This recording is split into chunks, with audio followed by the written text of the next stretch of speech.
This all started one warm summer night, a few months ago. I was at my cabin, the one I built myself deep in the woods. You know, the kind of place where the loudest sound is usually just the wind whispering through the pines. That night, though, something was different. I was in my living room, working on some architectural drawings, when I heard it. A sound I'll never forget. It was like a child crying, a desperate, heart-wrenching wail that seemed to come from the very edges of the forest. But it wasn't a child. It was wilder, sharper, a sound filled with pure, unadulterated pain. I grabbed a flashlight and went out onto the porch. My heart was pounding so hard I could hear it in my ears. As the beam of light cut through the dark, I saw her. A full-grown lynx, standing right there on my doormat. But she wasn't just standing there. She was hunched over, and in her mouth, she held something small, limp, and lifeless. It was her cub, and she was crying. You've never heard a sound like it. It was a guttural, raw sob that shook her whole body. Her eyes, those beautiful, wild eyes, were locked on mine, and they were filled with a kind of despair that went right through me. It was like she was begging me, asking me for help. My first instinct, of course, was fear. A wild lynx on my porch? That's not a normal Tuesday night. My hands were shaking so bad I almost dropped the flashlight. But something in her eyes, that deep, animal grief, kept me from turning and running. She slowly lowered the cub to the ground, pushing it gently with her nose. It didn't move. She stepped back a couple of feet, still watching me, her body tense, but her gaze was a plea, not a threat. She was giving me a choice. I could run, or I could try to help. I knew in that moment I couldn't walk away. I took a deep breath and took a step forward. I kept my voice soft, calm. I said, "Hey, I see you. I see your little one." The lynx's ears twitched, but she didn't growl. She just watched me. I knelt down, slowly, a few feet from the cub. It was so small, a little ball of soft fur. Its breath was barely a whisper. I could see a dark bruise on its tiny leg, and its breathing was shallow and uneven. This cub was on the brink. I knew then and there I couldn't help it alone. I needed a professional. My friend Adam, he's a vet, but he's in the city, a good 45-minute drive away. I got out my phone, my hands still shaking, and called him. I tried to sound normal, but the words came out in a rush. "Adam, I need you. I have a sick lynx cub on my porch." My friend Adam laughed. He said, "You've been working too hard. You're seeing things, dude." I told him, "No, this is for real, man, and the mother is right here, watching me. I can't explain it, but she trusts me."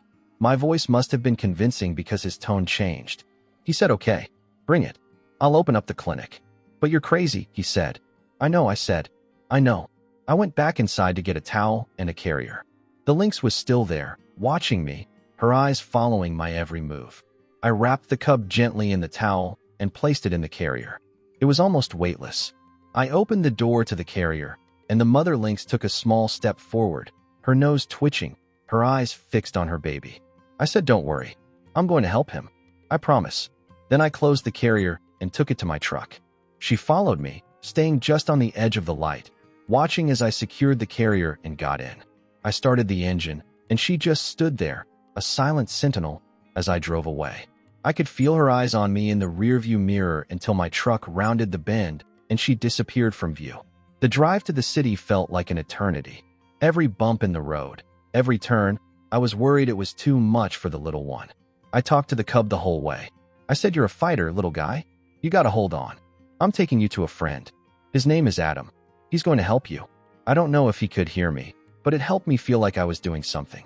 When I got to the clinic, Adam was waiting. The place was dark except for the lights in his office. He met me at the door, and his face was a mix of disbelief and concern. I said, "I told you, man." Adam took the carrier from me, his face serious now. He examined the cub. The cub's breathing was so shallow, I was sure it was gone. Adam took it into the operating room. I waited in the empty waiting room for what felt like hours, listening to the muffled sounds from the operating room. I thought about the mother lynx, standing alone in the dark woods, waiting, trusting. My own heart was aching for her hope. After what felt like a lifetime, Adam came out. He looked exhausted. He said, "It's not good." The cub, which he told me was a male, had multiple internal injuries and a shattered pelvic bone. It looked like he had been hit by something or maybe fell from a great height. He said the cub, we named him Leo, was too small for most of the tools they had. He had to improvise and work with what he had. He said the first 24 hours were critical. Leo was in a bad way. I just said thank you, Adam. Thank you. The next day and the day after that were a blur. I would call Adam a dozen times a day just to hear that Leo was still alive. He was a fighter, Adam said. A small, tiny fighter. And every evening, I would drive back to the cabin. And every evening, she was there. The mother lynx. She would sit on the edge of the porch, and we would just sit there. I would just talk to her. I'd say, he's okay, girl. He's a fighter. He's a good little guy. We're going to get him through this. And her eyes, those beautiful, wild, desperate eyes, would just watch me, listening to my every word. It was a silent understanding, a shared hope that transcended our two different worlds. This went on for a week. A long, nerve-wracking week. On the 7th day, I got a call from Adam. He said, you need to come see this. When I got to the clinic, he led me to Leo's cage. Leo was there, looking up at us. His little head was bandaged, and he was still a bit weak, but he was alive. He was eating. He was making little chirping noises. It was the best sound I had ever heard. I knelt down and put my hand near the cage, and he nudged his head against it. It was then I realized that this little creature had completely stolen my heart. A month later, Leo was ready to come home. He was still a bit shaky on his feet, but he was healing well. Adam told me he should be released back into the wild as soon as possible. He said he belonged with his mother, not in a cage. And I knew he was right, but it was a hard thought to swallow. I had grown so attached to this little fighter, but I knew I had to do the right thing. I brought him home. The moment I pulled up to the cabin, I saw her, the mother lynx. She was standing in the same spot, waiting. I opened the carrier and Leo trotted out.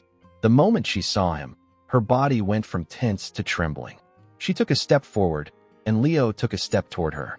It was a slow, beautiful reunion. She nudged him, licked him, and he just melted into her.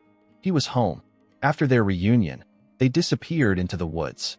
I stood there, watching them go, a bittersweet feeling in my heart. But that's not where the story ends. It's where it starts. A few days later, I was outside, and I heard a sound. It was a soft, friendly meow. I looked, and there she was, the mother lynx, with Leo trotting beside her. They just sat there, about 10 feet from me. She just looked at me, her eyes soft, her tail twitching in a friendly manner. It was a silent thank you. A few weeks after that, I started leaving out a little bit of food for them. Not a lot, just enough to supplement what they were getting. And they started coming around more often. It was a quiet kind of trust, a unique and beautiful relationship. A few months have passed now. They still live in the woods, but they are a part of my life. I'll hear a soft meow outside, and I'll look up, and there they are, the mother and her now healthy cub. A reminder that sometimes the greatest acts of kindness don't come from a big gesture, but from a moment of shared vulnerability and a simple act of a man choosing to help.